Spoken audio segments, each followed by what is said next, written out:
Yeah, welcome to our session on future cyberspace, actually where we want to discuss now where we will go in cyberspace, what will be the challenges of the next decades, and how do we actually see cyberspace developing in the next couple of years. And okay, now we changed the sequence on the stage a little bit, but that doesn't really matter. As the first speaker today, I want to actually very warm welcome Mr. Christophe NICOLAS. He's coming from Switzerland, and he is a Senior Vice President of Cyber Services and Technologies at Kudelski.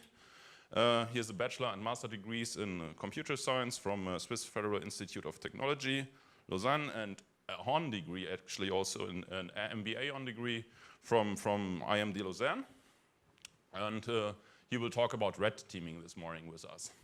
Then, as a second speaker from Germany, I would like to very warm welcome Dr. Bernd Esser, representing Deutsche Telekom.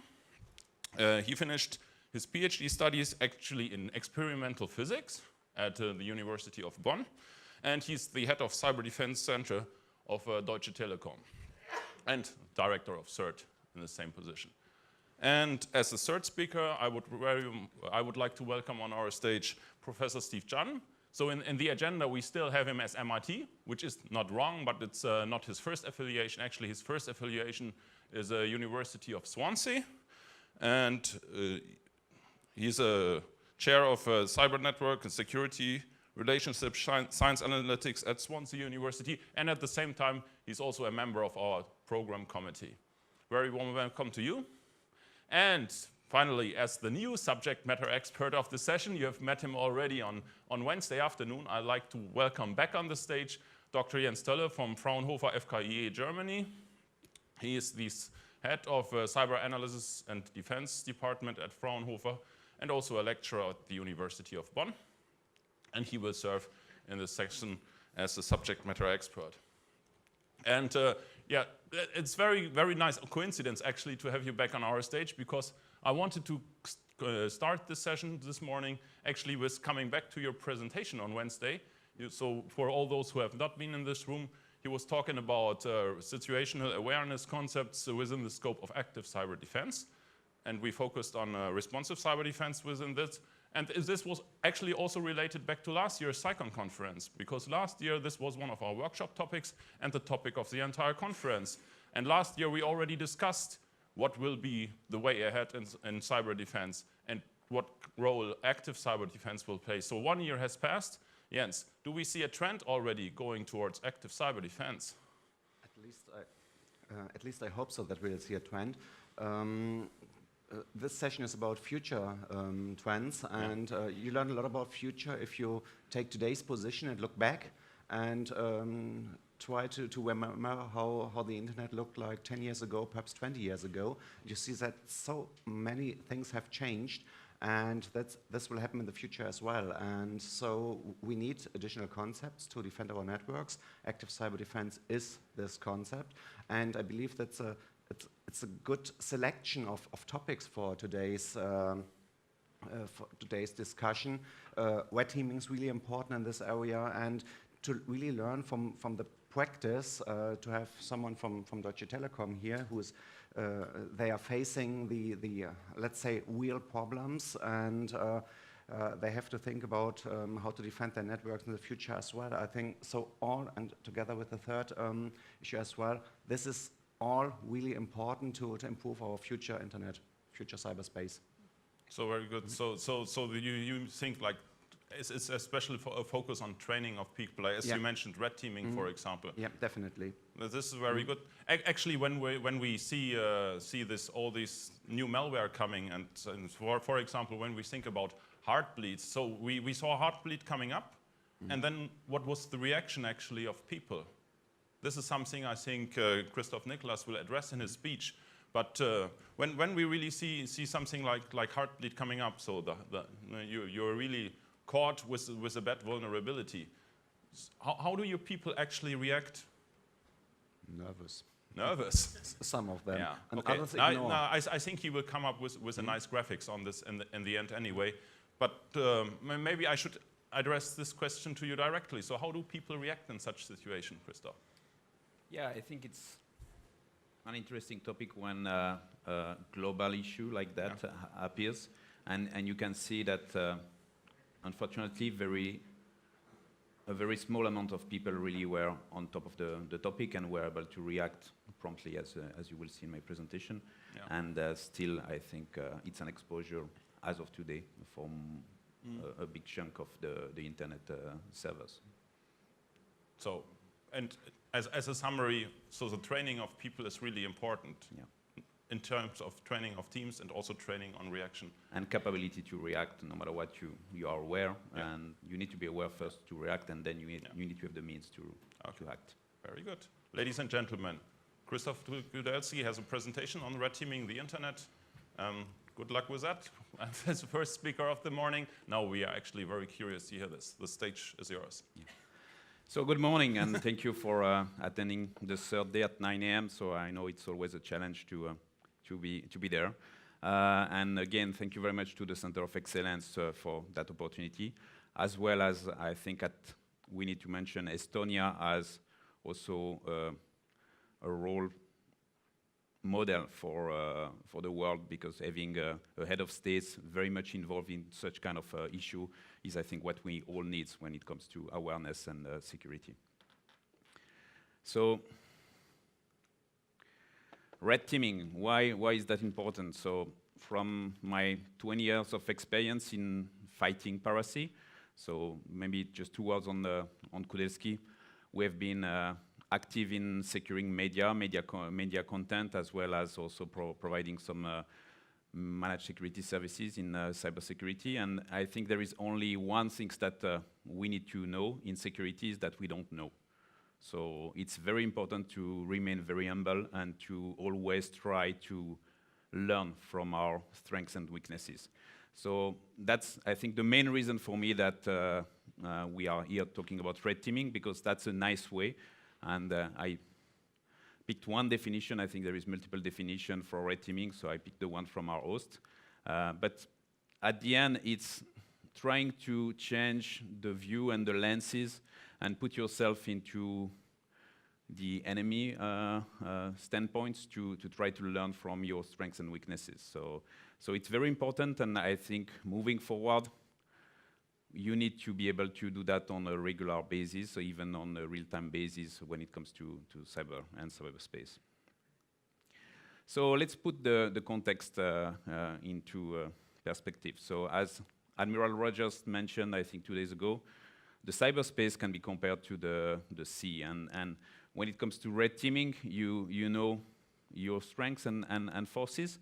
So sometimes it's good to play the enemy, play the red teams. So what it means for that? So you need to split forces. One part of the forces will play the blue team. The other part will play the red team. But you need also to have a good situational awareness. So at sea, maybe the weather forecast, some of the information about the bottom of the ocean, if you have a submarine, is important. Some naval mine might be in the scope. So you need to take all those into account, and then you can try to beat the other team. When it comes to the internet, all those aspects will play a role, and all those aspects are somewhat connected and part of the gaming experience. So it's not only a passive way that you will look at the ocean, so the ocean itself is part of the internet, and the ocean itself will play a role in the way you will beat the other team. So I will focus mainly on the first steps on red teaming, which is mainly recon and starting to get ready for the fight. And when it comes to cyberspace, you need to focus on the target, so for sure on the blue teams, but you need also to include in your gaming, if you want, so all the situational aspect of the internet. Part of the internet will play a big role when it comes to, for example, critical infrastructure. So you need to get prepared to defend your critical infrastructure. That's the duty of most of the country. If you look at the cybersecurity strategy of Switzerland, for example, it's the duty of the army there to defend our critical infrastructure. And you need to get prepared for that. So knowing your weaknesses and knowing the environment around you is a critical aspect. So you need to really include the entire scope and perimeter. So you need to understand what is your exposure, but you need also to understand what will be the jump point on the internet, because as you will see, part of the internet might be part of your defense, but might be also part of the offensive aspect of the red teaming. Unfortunately, we are missing sometimes the tools and the equipment to do that. And we are missing the awareness on the situational awareness there. So that's an aspect that we have been focusing very much in any type of fight against piracy and in the cyberspace. So why are we talking about red teaming the internet? Because again, the internet will play an active role in any type of attack, and understanding the internet is a key aspect there. So for sure, you need to understand your asset and data, so the part that you are kind of under control. But you need to understand also the other aspect of the internet, which might not be under your direct control. So any amplification point, any attack proxy, any outsourced asset. Nowadays, if you're in the private sector or in the public sector, you cannot just hope that your perimeter defense will be good enough to protect your data and information. And the attack path, again, in a good preparation for a red teaming exercise, you need to have the right map about where to go and how to defend, which are the weakest points, and where potentially the enemy will go, and where you will go there to find the weakest link. So the internet itself is part of the game and the battlefield. So let's focus on the very first steps when it comes to red teaming. So you need to recon the environment. So the first challenge when it comes to cyberspace, so you need to be fast, because it's a very real-time environment, evolving pretty quickly. So the speed of execution of your recon is important. What you will see now will be different from what you will see in 1 hour. So you need to have the capability to really scan the environment and make sure that you understand those environments. So having tools that allow you to really recon the internet is a critical aspect there. And you need to also create a baseline that you can compare from today versus yesterday and tomorrow when it comes to internet. You need to be somewhat invisible when you are doing the recon, because most of the security technology will try to defend from those kind of recon. So you will have a different view. If your recon will change the behavior of the internet, it means that maybe it will not be the same internet or the same situational awareness information or parameter you will get. So you need to be as invisible as possible to get really the true picture of the internet and the perimeter. And you need to be clever. I think it's sometimes difficult to have all the data points, and you need to have a capability to do that in a clever way. So when it comes to critical infrastructure, again, it's one of the duty of most country and army around the world. So you need to focus also on the blue team. So first aspect is to have a good understanding about their exposure. And I took there a SCADA example, so for heavy real-time automation system, you will have somewhat a footprint on the internet. So mapping those is important, and understanding their exposure is important. So that's really the first steps, to have a kind of a heat map about the exposure to get prepared to defend or to attack the blue team, depending about the standpoint. So as the enemy will have the capability to do those kind of scanning, you need to be prepared for that. You need to have the capability to also map that, and sometimes also catch the scanning aspect of the red team. So having some dedicated honeypot for critical infrastructure might be a good idea, and that will give you also more information about the situation. We all know and we have seen that one of the most critical aspects when it comes to critical infrastructure will be denial of service attack. So you don't want to have your grid, smart grid, or telecommunication network going down. So you need to understand definitely what kind of parameter will be used in an attack.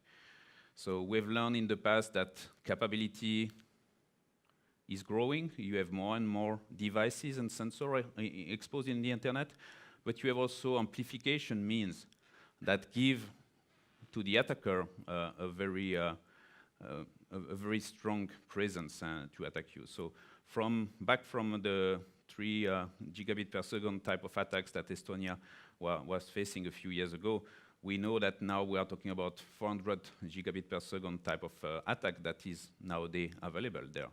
So how do you get prepared for that kind of attack? So even if you can have a 400 gigabit per second type of attacks, we've seen, and I took just an example for this week, that 20 gigabit per second type of attacks may harm a country like Georgia. I think it was on Monday there. So everyone is exposed, and the capability is there. So if the attacker can understand how to attack you, again, playing the red team is important for you to understand how to recon all the perimeter of your country and to better understand the way they are attacking you. So most of the modern attack on denial of service attacks will use amplifier, and I think Paul Vixie was pretty good yesterday in explaining, for example, DNS usage on that. So let's take the DNS example as an amplifier. So there is about 16 million public DNS servers out there. So attacker will try to understand and identify them and potentially use them as an amplifier. So from our recon, half of them mostly are improperly secure and maybe used potentially for an attack. So if we just do the math, if we are able to use them, you can reach the terabit type of attack there, up to 3 terabit of attack. So is that your duty as being in charge of your critical infrastructure to understand that aspect? I think yes, you cannot ignore the naval mine when you are on a ship, so you cannot ignore those amplifiers when you are trying to defend a country.